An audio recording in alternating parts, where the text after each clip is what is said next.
The Speaker recognizes Representative Tlaib. Thank you, Madam Speaker.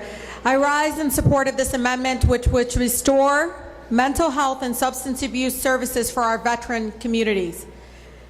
We have to support some of our most vulnerable people in our budget, in which in many aspects those are children and families.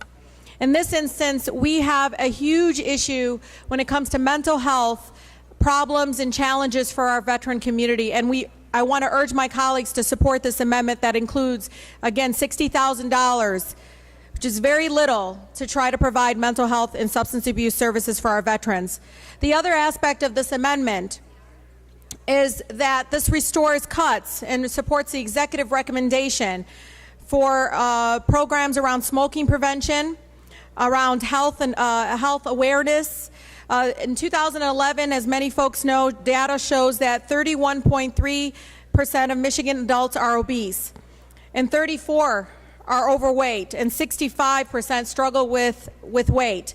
I say this because we need to prioritize our budget. As you look at our budget now, for all the budgets, the Department of Community Health's budget has surpassed other budgets in Michigan.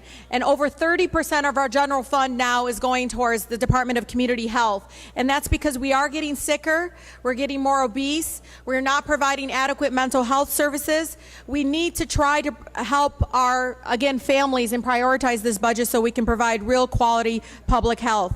The other is infant mortality. The governor is right. We need to combat infant mortality in the state of Michigan. We rank 37th in the nation when it comes to infant mortality.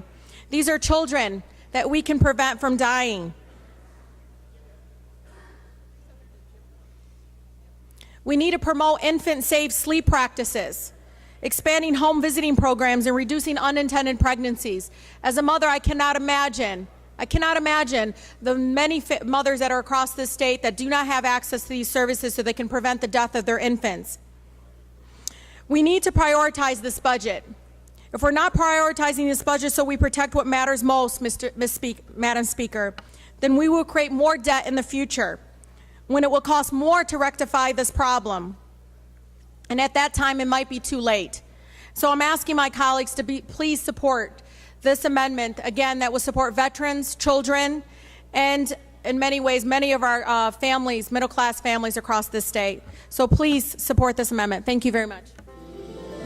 The question is on the adoption of the amendment. The clerk will open the board. The amendment is not adopted.